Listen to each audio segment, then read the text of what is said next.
Kratos, and not a moment too soon. I only finished digging just a moment ago. Who are you? Now that is an interesting question. But for now, you must hurry. Athens needs you. But how did you know I would... Athena isn't the only god keeping watch on you, Spartan. Complete your task, Kratos, and the gods will forgive your sins.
Kratos had traversed the desert of lost souls, bested the deadly traps of Pandora's temple, and escaped Hades itself.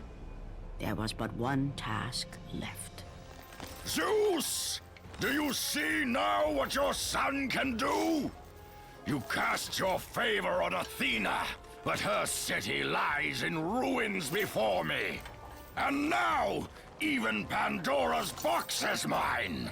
Would you have me use it against Olympus itself?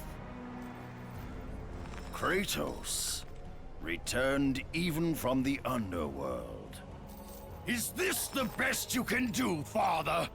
You send a broken mortal to defeat me, the god of war?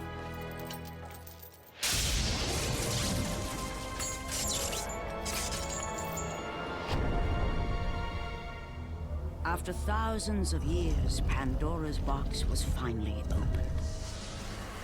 The power of the gods unleashed.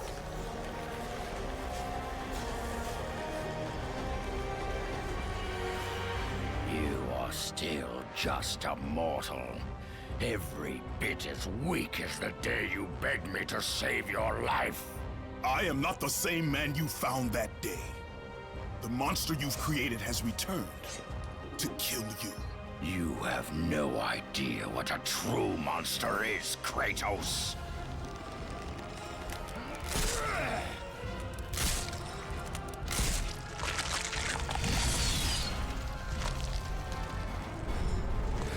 Your final lesson is at hand. Prepare to join your family, Spartan!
You will never overcome your weakness as a mortal!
rage of the gods drive your blades, Kratos.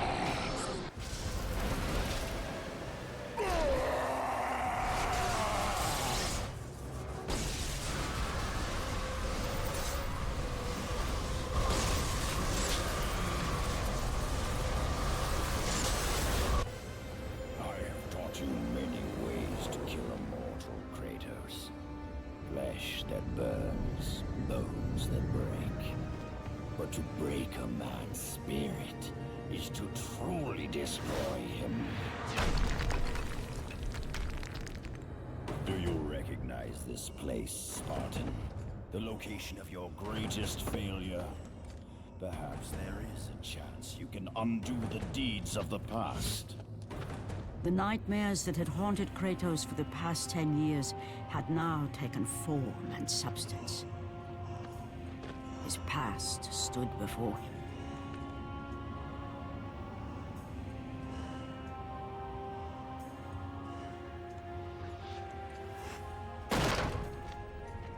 Kratos! What's happening? Where are we? By the gods, can this be real?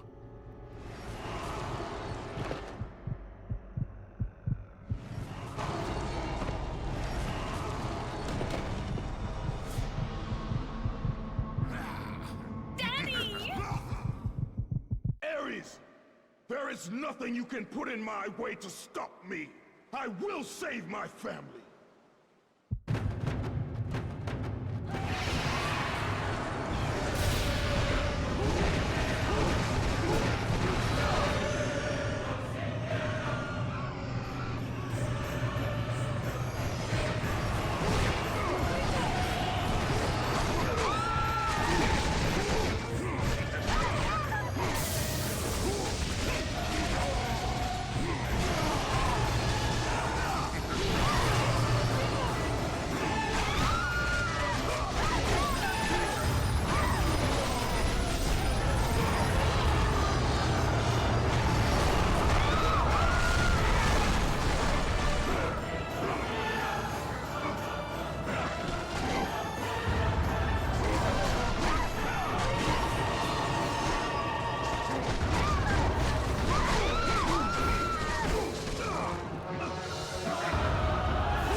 of war?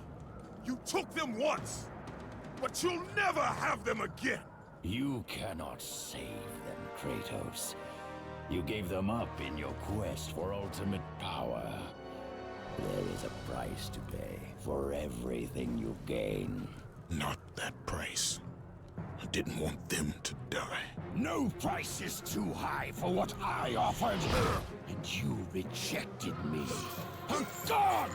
Now, you will have no power, no magic. All that is left for you is death! Oh, not again. You should have joined me, Kratos. You should have been stronger. By the gods. The battle was not over. The gods, it seemed, had a final gift for Kratos. I still have allies in Olympus, Ares. Now, you will see how strong I am.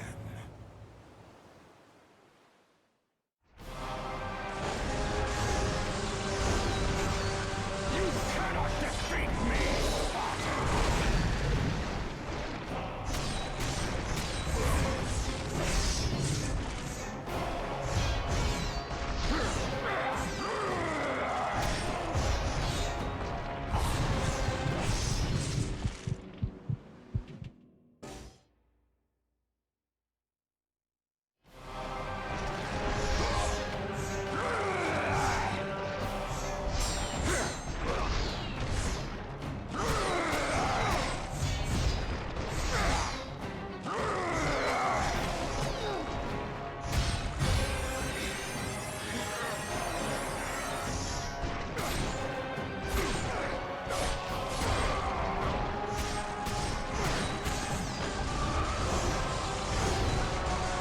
Goodbye, Spartan. You test my patience, Spartan!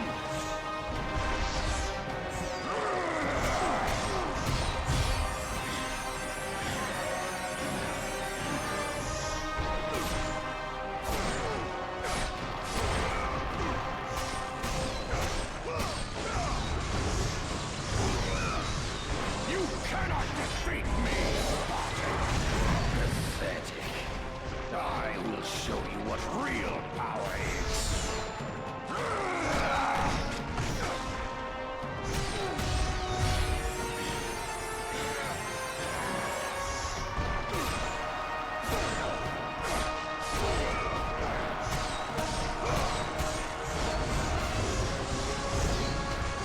Beg for your life, mortal!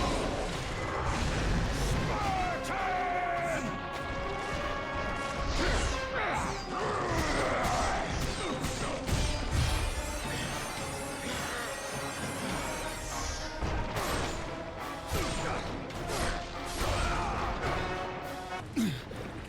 Remember, Kratos, it was I who saved you in your time of greatest need. I haven't forgotten, Ares. I remember how you saved me. That night, I was trying to make you a great warrior. You succeeded.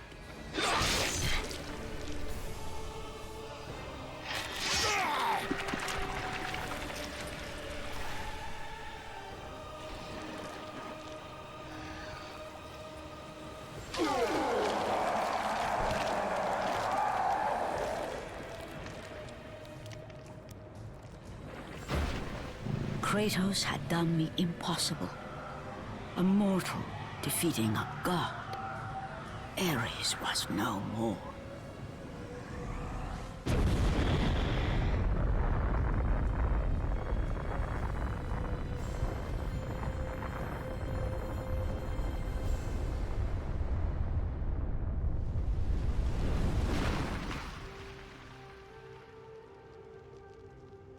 The city had been saved, and would thrive again. The same could not be said for Kratos, for as he sought to rebuild his soul with the help of the gods, the truth was revealed to him. Athena, rid me of the memories that haunt me still. You have done well, Kratos. Though we mourn the death of our brother, the gods are indebted to you. We promised your sins would be forgiven, and so they are. But we never promised to take away your nightmares. No man, no god could ever forget the terrible deeds you have done.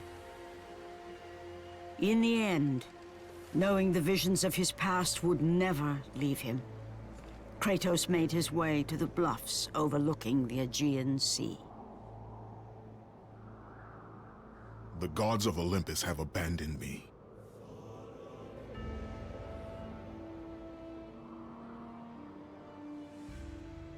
Now there is no hope. And Kratos cast himself from the highest mountain in all of Greece. After 10 years of suffering, 10 years of endless nightmares, it would finally come to an end. Death would be his escape from madness.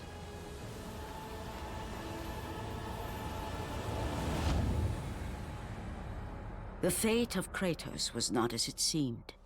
The gods had other plans.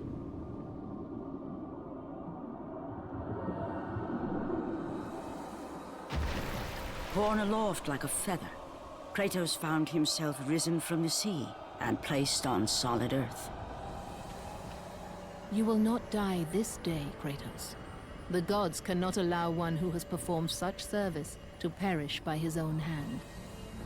Ares' tactics were brutal. His path of destruction had to be stopped.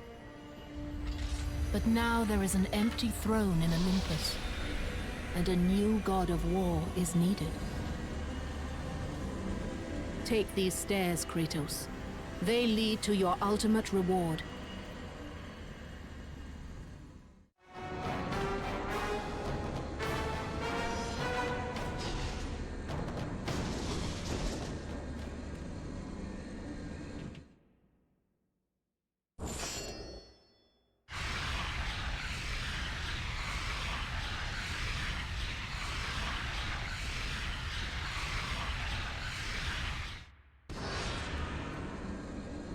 Your battles are at an end, Kratos. Your journey is over. Take these steps to Olympus, and your place among the gods.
From that point forward, throughout the rest of time, whenever men rode forth to battle for good cause or for evil, they did so under the watchful eye of the man who had defeated a god. They were driven forward by Kratos, the mortal who had become the new god of war.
this is our sort of batch of things that you didn't get to see. That some of them I'm glad you didn't, and some of them I wish you would have, time permitting, but it wasn't. So here we go.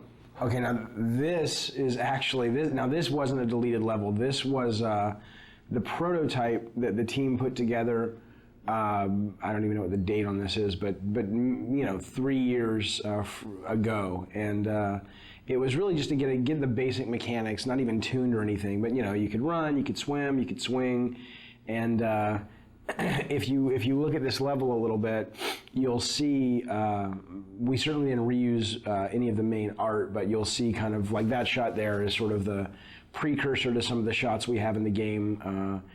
The rope swinging mechanic, and a lot of this, so you'll recognize if you've played the game and remembered the game, you'll recognize some of the level when you pull into Athens at first. This bottom section is based on that, and the whole cliffs that you climb here, we actually just sort of ripped these out directly from the demo and built the cliffs level, the Cliffs of Madness or the Cliffs of Insanity. I forget what we ended up calling it. God, it's amazing to see this little guy running around. He looks so not like Kratos. That guy there was the original Cyclops who's dying, who just never really looked like a Cyclops. He just looked like a big guy with a stick. And then this was the room, the only room that we built that was like the final room, and everything else was kind of rough. And I remember seeing this and going, everybody saw this and said, man, this looks awesome. And then we were like, yeah, but how in the hell are we gonna get, all the levels in the game looking as good as that? And I don't know if we ended up getting them all looking as good as that, but I think we came a lot closer than I thought we would. This level's pretty cool. This was our test level for the Icarus wing. So when Icarus and Daedalus, the Icarus story where he flew too close to the sun with the wings that he had made, and the wax melted and he fell to his death. That was sort of the inspiration for the mechanic. And I still love this. I absolutely wish this had made it into the game. We just, it really came down to time and going, you know what, let's focus, let's get our fighting really good, and let's get our platforming better, and let's get our puzzles working, and maybe we can come back to this. And as is often the case, you just never have the chance to. So I'd love to see something like this, in future God of War titles, because I think it's a great, it's just fun. I mean, it's fun to fly around. And what was cool about this is it wasn't just a flying level. It was, you could land and you could walk around, and it was a seamless experience versus, now it's time for the flying level. So that was pretty cool.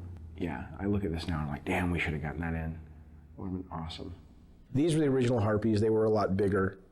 They still read better. They look awesome, but we just realized we needed more of like a bat-like, small, like little annoyance enemy. These guys played like the skeletons, basically, flying versions of the skeletons, and there just wasn't much of a difference in gameplay, so we ended up kind of shrinking them down and making them bats. And this was what we called the Mounting the Titan level, which is Kronos, the giant titan in the desert. And sadly, right now, the only way you get on the Titan is through a movie. And originally, this was how it was going to be. You see this big thing, it's like a big watermelon in the background. That's actually Kronos. And Tobin, the designer, he's got him kind of moving towards the player. And those things that are falling are like mountains that are crumbling and stuff. So it's kind of like Kronos is rushing towards the player, crawling, and you're trying to run ahead of him in these platforming sections, so that you can ultimately jump onto the structure that's on his back, and that'll lead you up to the temple. And I still love that idea. I really, really wish we could have done it. And it was just, we showed this to the tech guys, and we showed it to the artists, and they were just like, dude, that's going to take forever. This was the original boss. There was a boss that originally, look at that, that's awesome, that originally guarded Pandora's box. And again, we just didn't have time. And I know it's lame that that's the one thing I regret about the Pandora design, is that there are no bosses that guard the box. You have the Minotaur boss down below, and then we've got this conveyor belt section, and that's kind of it. And we just ran out of time. This was originally pretty cool. It was, you had this moving platform up above, you had this giant kind of harpy vulture in the center that was guarding the box. And she had these eggs scattered all around the level. And in order to sort of entice her to fly around, you'd have to go find her eggs and break the eggs. And you'd kind of take the little baby birds inside, and you'd kind of carry them around and use them as bait. And again, not only was it kind of a cool mechanic because you were slower as you carried these things around, but also I think it really helped with the character of Kratos. I mean, here he is, cracking open eggs and ripping out little infant birds and using them for his own his own desires and really pissing off this mama bird, I thought was pretty cool. So here's just another quick idea. These are just almost like little sketches for levels, you know, where you have a big open environment and then you've got the walls come down and it becomes a maze, and you either do something and the walls come back up, or it's on a timer. I mean, we did tons of these things, you know, where I'd have an idea or a designer would have an idea and it was like, you know, try something like this. So this level is actually a level that we went so far as that we showed the press, we got it in magazines, and this was really a hard cut for us to make, and especially for me to make. I love the mechanic of it, and I love the platforming and the concept. And the concept was that you're riding this elevator, and you know, if you get knocked off, obviously you'll die. And if you get off the elevator, the idea was it was going to originally be being chased by this massive sandstorm. And the elevator was really the only thing. It was sort of a magical elevator that protected you from the sand. And if you got off the elevator would bypass you and the sandstorm would engulf you and kill you. And the two things we didn't have time to do is we didn't have time to tune it, and we didn't have time to build the sandstorm. But what I loved was this whole idea of, you know, getting off the elevator and having to catch back up with it. So, you know, you'd have these little forks in the road, and either you'd be forced, like coming up, you'd be forced to get off the elevator, or you could choose different paths. And if you took one path, it was more combat heavy, one path was more platform heavy. And as you can see, I mean, we had this pretty much finished from a standpoint of the art and the setup, but we were missing the big sandstorm, and we were missing the tuning time to really make this fun, and so it ended up getting cut. This I love. This was great. This is great. I love this for the elevator. Now it gets smaller. I guess we talked about putting this in the actual, see, they suck. Whoever played this couldn't keep up with the elevator, but that was the whole idea, trying to keep up with the elevator. So it's tough. It's really tough when you have to cut ideas that you're really passionate about out of the game, but you do so you can make the other ideas that you do have in the game shine even brighter. So it's sort of a constant process, or it's a constant aspect of the process that's just a really tough thing that you go through, but I think it's worth it because it makes the overall product better.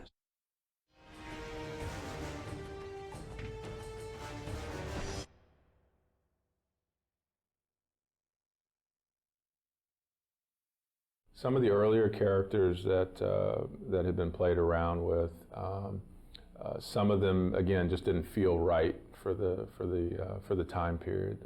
Some of them either felt overdressed or felt too fantasy. A lot of the concepts too got very detailed. There were lots of flowing things, and there was lots of hair, and there was lots of things that if we had to just model it, it probably would have been a little bit tougher to pull it off. There was one character I remember when I first saw it that had kind of almost kind of a tribal feel to it, a very kind of African feel to it, which I thought was pretty cool. Didn't say Greek, but at the same time when I looked at that, I thought, you know, that would be a pretty cool character to work with. We went through images of the lone wolf kind of characters where you might have a hero with a little baby or a dog on his back. So just to kind of give something different, you know, about the character and something that you can kind of relate to. One of the original concepts behind the hero for God of War was to come up with a guy who was, his whole face was encased in a mask. And we thought that going with a mask would be, you know, being able to paint his face in broader strokes so that when you were playing the game, he still had a lot of personality and you could still sort of read that when you saw the mask. But when we actually got it in the game, it ended up feeling very soulless, and it didn't feel like the guy had a personality. That was always one of the big elements that we were dealing with. You know, and it was difficult because, you know, we would often hear, "It's not Greek enough," and we're like, "What does that mean?" I'm using a actual, you know, sometimes because we'd take it right from a Greek, some Greek sources, you know, and it's very Greek. But I think what we really started seeing was, okay, no, it's not. It's not Greek enough according to what the general public knows, and that's kind of what we had to go towards. These are again very traditional. Some of these were very traditional kind of Greek images, and again, the more traditional it got, the more armor we put on him, the more he lost his individualism. Every time we put something on, you know, Dave felt like, oh, he doesn't look brutal anymore, and we started realizing brutal also kind of related to the primal part of him, and so we did spend a lot of time going through that, but in the end we ended up still taking his clothes off, and that's what we went with. So when I first saw this from Charlie, it was the first time that I really saw the brutal nature and the violent nature and the sort of the animalistic quality that would really become the foundation for Kratos. And I think starting to see these images was just like sort of confirmation that this idea could really work, and instead of giving him a traditional sword, going with these sort of chain blades was going to be much more dynamic and fluid and really fun to play with. The main goal for the character in the game was always to create someone that looked really brutal and really nasty and really violent. Instead of sort of going down the traditional route of a iconic Greek hero with the plume helmet and the skirt and the toga and the sandals, we wanted someone who really made the player feel like he was being able to unleash his dark side. So the idea was always, how can we make him look more brutal? How can we make him look more violent and impulsive and nasty? And that desire always superseded sort of historical accuracy. So while you look at this guy and he may not totally feel at home in ancient Greece from a costume standpoint, I think he achieves the greater purpose, which is to give players a character that they can play who really does let them just go nuts and unleash the nasty fantasies they have in their head.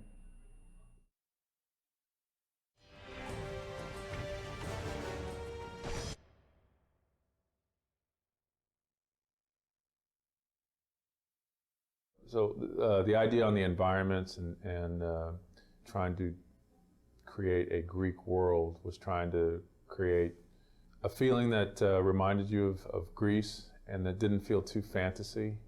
So we were trying to walk that fine line between a fantasy game environment and a traditional Greek environment. And so part of it was again trying to get stuff that made it feel Greek, not Roman, but Greek. Okay, when we first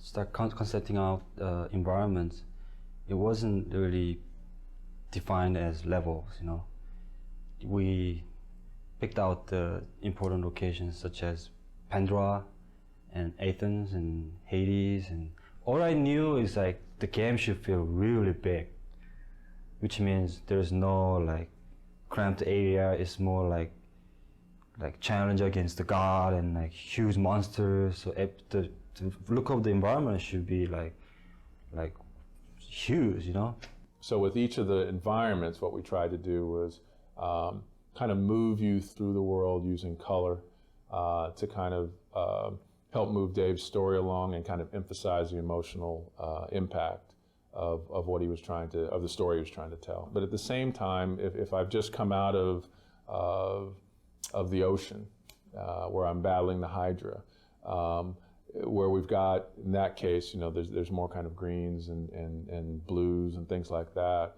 I don't want to go into that same scenario color-wise again. It's like if I did the whole game in black and white, you get probably bored with it after a while.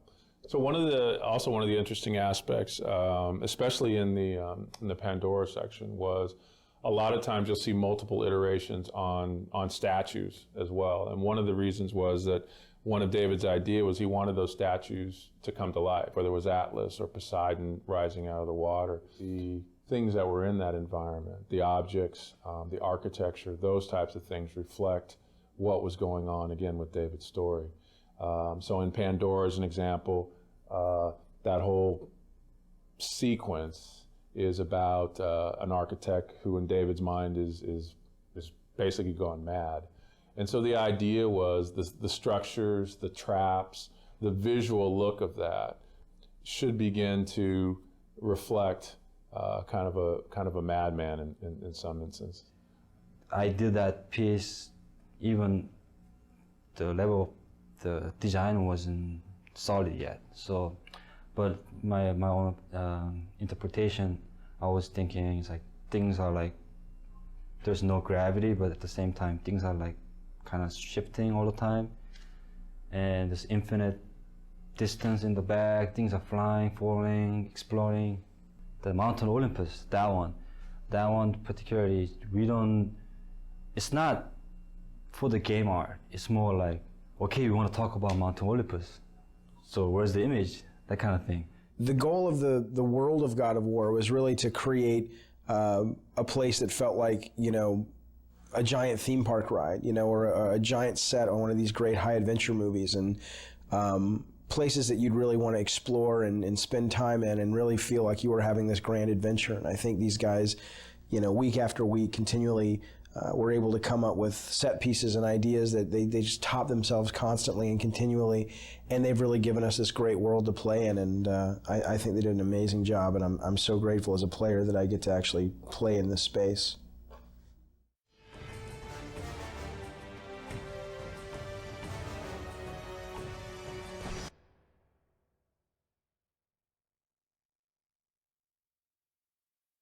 When it came to the characters and monsters and creatures that our hero is going to encounter, we're dealing with characters and creatures that everybody is familiar with. Medusas, Cyclops, centaurs, minotaurs. One of the things that we had to do with all the characters, and I think you'll see this as you look through the concept art, one of the things that was very important to me was that when somebody looked at any of our characters, that they knew what they were. So what we could do basically there, as long as the character was down on all fours and I had 3 heads, you probably would accept that character as a Cerebus. Whether it was a werewolf, whether it was a dinosaur, you know, again, you would still accept that in our world and what we were doing in terms of building the mythology we were building, you would accept that.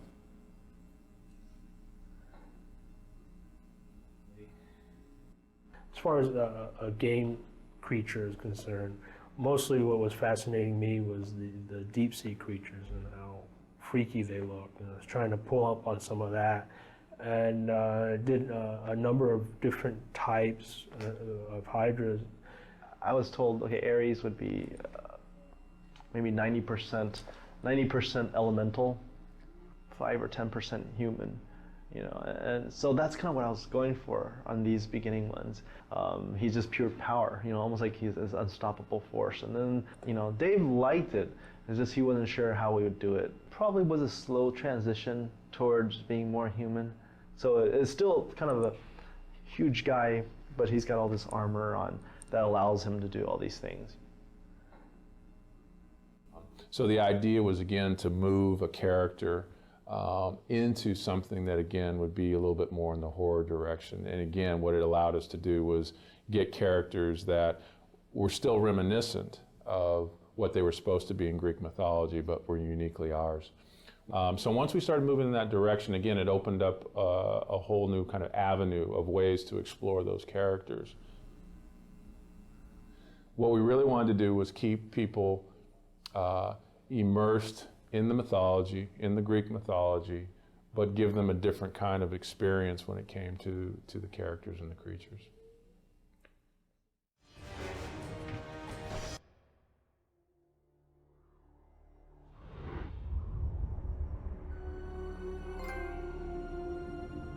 When men ask for the origin of Kratos, the true tale was never known. The truth is that Kratos, like all men, began life as a child.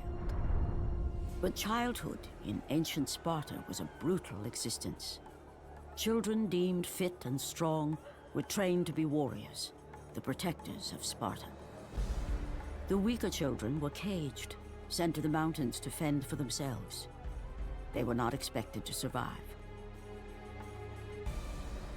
And while Kratos escaped the fate of the weaker children, his brother was not so lucky.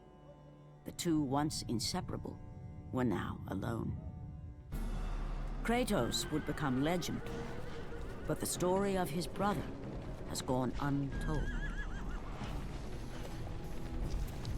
A child left in the mountains, he had died years before. Coming of age in the underworld, he had but one desire: revenge against the brother who deserted him all those years ago.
Kratos had accomplished more than he'd ever dreamed possible.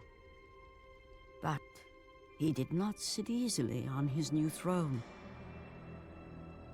There was a secret in his past even he did not know. A secret he burned to uncover. Born out of wedlock, Kratos was the bastard child of a shunned woman. There were rumors as to who the father was. Rumors that grew more and more preposterous. Until the woman finally left her small village. She swore a new life in Sparta. Kratos would never know the truth. Never know who his father really was. But now, as a man, Kratos returned to Sparta, determined to find his mother and discover the truth. Kratos' mother was not long for this world. Before she passed, Kratos demanded she tell him the truth. His mother knew the price she would pay if she revealed the name of Kratos' father. But it was time, at last, for her son to know who he was. No word need be spoken to bring about the prophecy of the curse. She was transformed into a merciless beast, one which would destroy even her own son. Putting aside the last remnants of affection for his mother, Kratos destroyed the beast she had become. With her last breath, she spoke the name of his father. For Kratos was no mere mortal. He was the son of a god. He was the son of Zeus, the father of Olympus. And with that knowledge came the certainty that one day soon, he would take his revenge against the father, against the god who had abandoned him all those years ago.